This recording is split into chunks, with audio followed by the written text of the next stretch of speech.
하나님 말씀은 사도행전 7장 54절로 60절 말씀입니다. 스데반이 성령 충만하여 하늘을 우러러 주목하여 보다라는 제목으로 오늘 스데반의 순교의 장면을 또 우리 함께 나누도록 하겠습니다.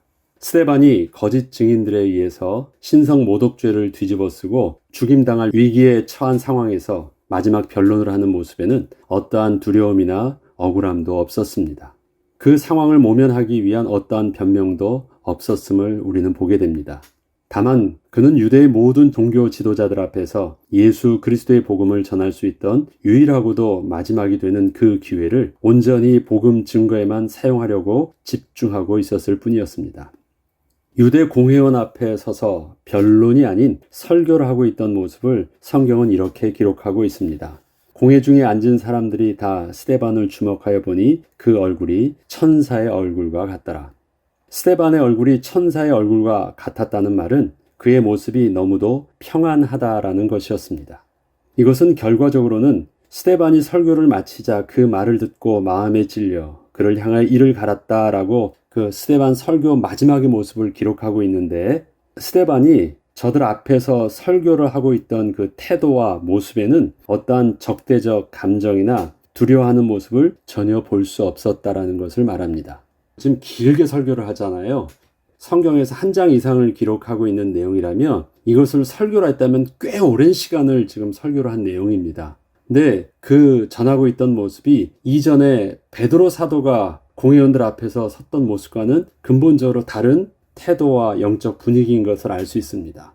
지금 이전에 베드로가 서서 공회원들 앞에서 2번이나 외쳤던 모습은 아주 당당함이었고 담대함이었습니다.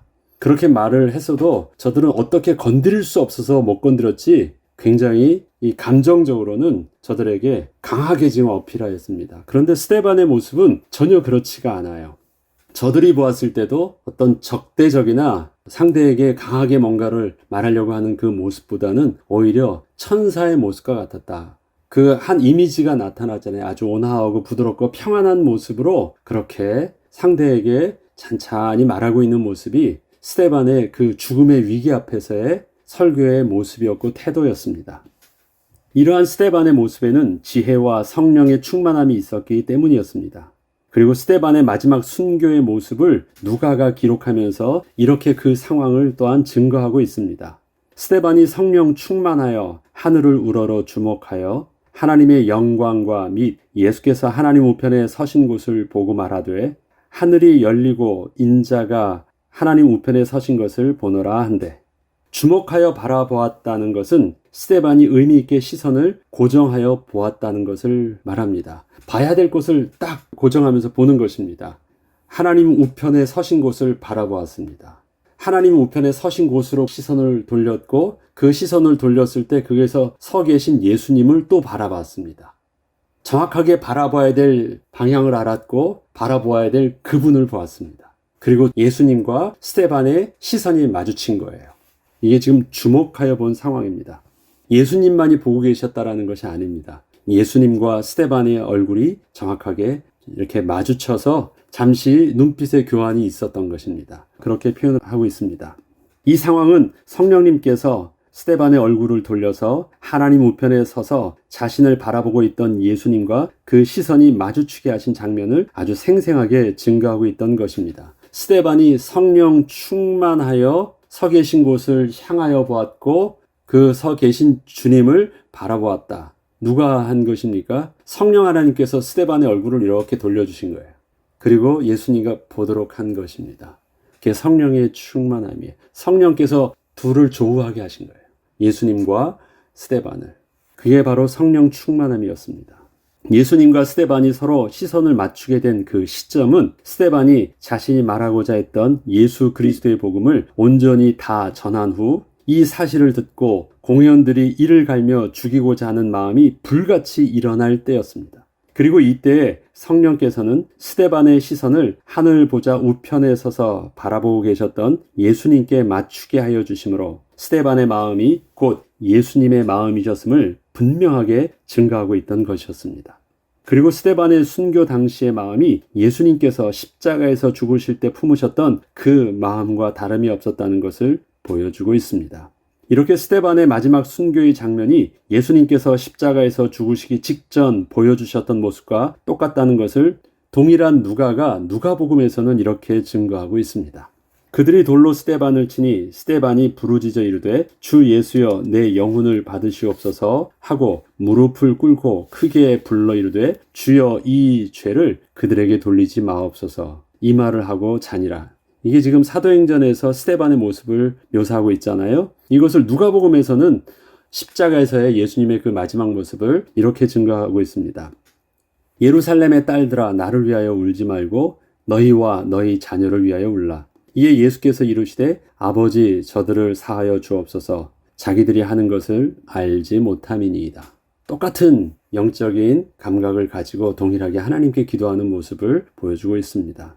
이처럼 스데반의 모습과 예수님의 모습을 저자 누가는 서로 겹치게 하면서 스데반은 자신의 죽음까지도 예수 그리스도의 대속의 십자가의 죽음을 증거하고 있었음을 기록하고 있었던 것입니다.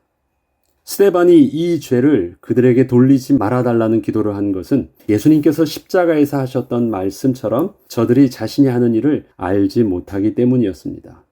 하나님을 떠나 거짓의 아비 마귀의 종노릇하는 죄인들의 본래 모습이 그러하기 때문이었습니다. 이렇게 허물과 죄로 죽은 저들을 위하여 예수께서 대속의 십자가를 지신 것이었기 때문이셨습니다. 스데반은 자신의 고난과 죽음의 이유를 정확하게 알고 있었고 성령의 충만한 가운데 이루어지고 있던 스데반의 순교의 모습은 예수 그리스도의 십자가에서의 대속의 죽음을 그대로 증거하고 있던 모습이었던 것입니다.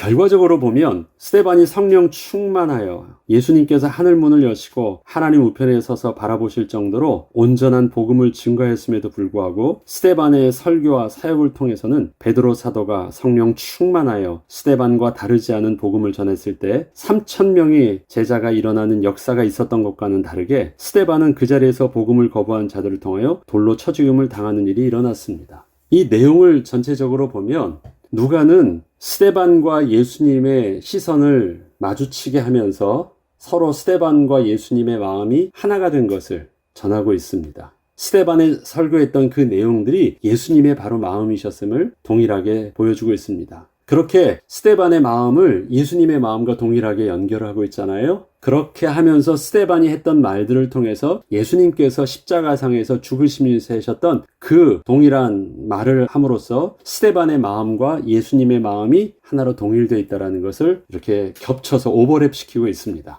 하나로 이렇게 쭉 연결돼요. 그래서 스데반의 순교 속에 예수 그리스도의 십자가의 대속의 죽음의 비밀들이 담겨져 있었음을 그렇게 증거하고 있습니다.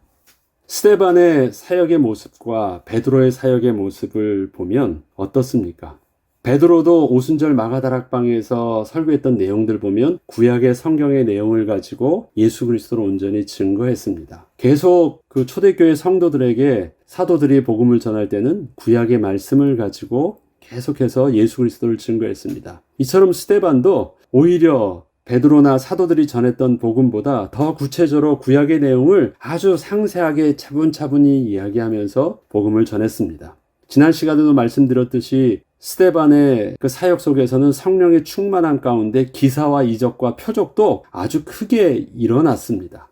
그런데 특이한 것은 베드로나 요한이나 사도들의 사역 속에서는 제자의 수가 3,000명, 5,000명씩 막 이렇게 일어나고 있는데 스데반은 그보다 훨씬 더 어느 면으로는 더 잘해 보이고 오늘의 본문의 내용을 보면 특별히 하늘에서 하늘문이 열리고 예수님께서 하나님 우편에 서서 바라보고 계시는 정도로 그렇게 특별했음에도 불구하고 그 사역적인 면으로는 복음 전도에 이보다 더 확실하고 또 온전하게 전할 수 없었던 내용처럼 보였는데 그 복음 증거 후의 열매를 보면 한쪽은 제자의 수가 수천 명씩 일어나는데 스데반은 단 한 명도 제자가 일어났다라는 말이 없습니다.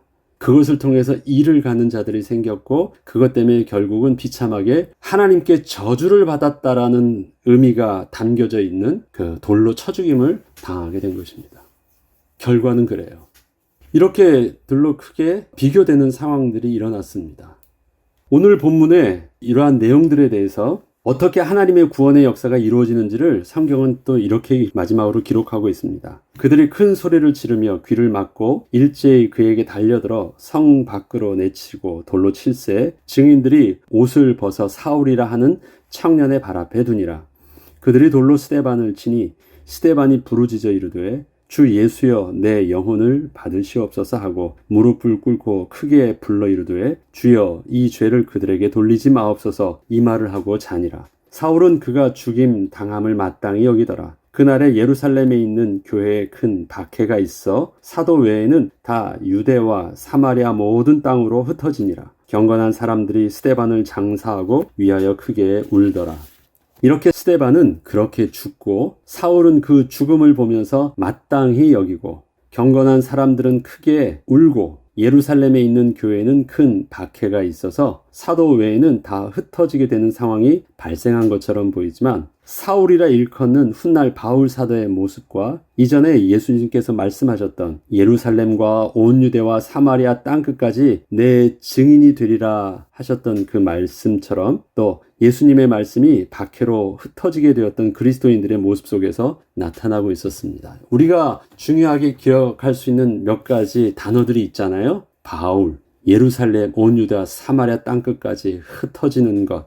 이러한 내용들은 스데반의 순교의 씨앗 속에서 피어난 열매들이었습니다. 아직까지는 열매로 보이지 않습니다. 이때 바울 사도가 은혜 받은 것도 아닙니다. 이때 바울의 모습은 스데반의 죽음을 보면서 마땅히 여기는 것이었습니다. 그러나 그때는 그게 마땅히 여기는 걸로 그 심령에 심겨진 건 줄 알았는데, 품어진 것인 줄 알았는데 그 안엔 무엇이에요?